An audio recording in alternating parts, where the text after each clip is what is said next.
Bonjour! Prenons une pause café croissant et apprenons ensemble le français.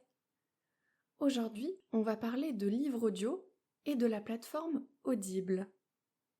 Alors, c'est quoi un livre audio? Un livre audio, c'est un livre qu'on écoute. Quelqu'un lit le texte à voix haute et nous, on écoute.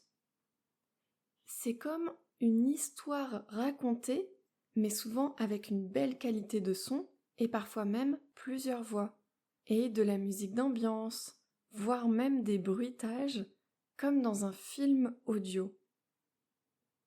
Et Audible, c'est quoi?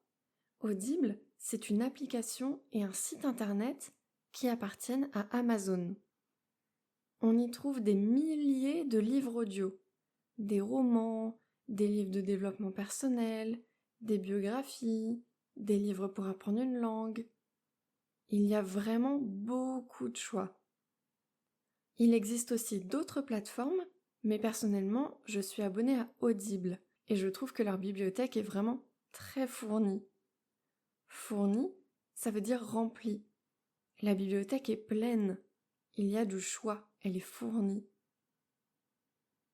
Alors, pourquoi écouter des livres audio?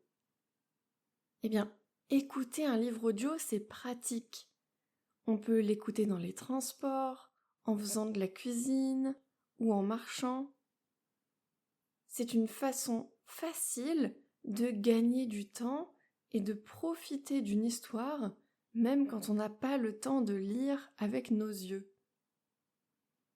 Et pour apprendre le français, ça peut être très utile.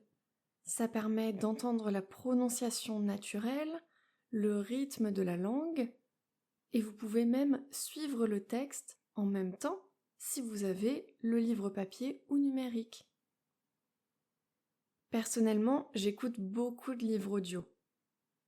Je trouve que c'est une super façon de lire des livres quand on n'a pas le temps de se poser pour lire.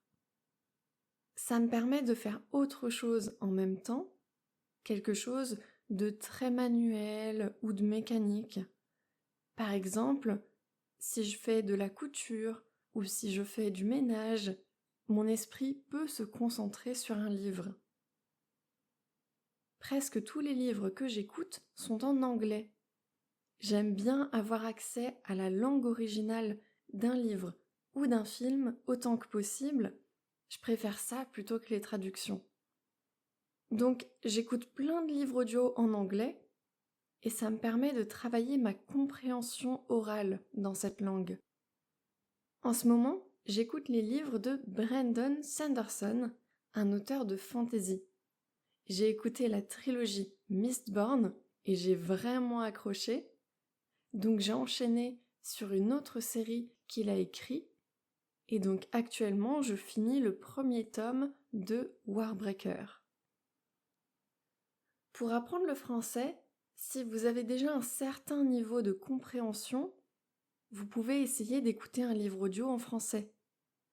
Si vous n'êtes pas sûr de votre niveau, commencez par un livre dont vous connaissez bien l'histoire. Par exemple, si vous avez déjà lu ou étudié le livre Le Petit Prince d'Antoine de Saint-Exupéry, alors essayez de l'écouter en français. Quand on connaît déjà l'histoire, c'est plus simple de repérer des mots et de réussir à suivre l'histoire. Sur Audible et sur d'autres plateformes, généralement, c'est possible d'essayer la plateforme gratuitement pendant un mois, donc pas de risque si jamais ça vous plaît pas. Les livres audio, c'est une nouvelle manière de lire.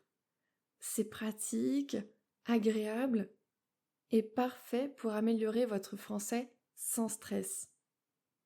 Personnellement, j'adore en écouter. Et vous, est-ce que vous avez déjà écouté des livres audio?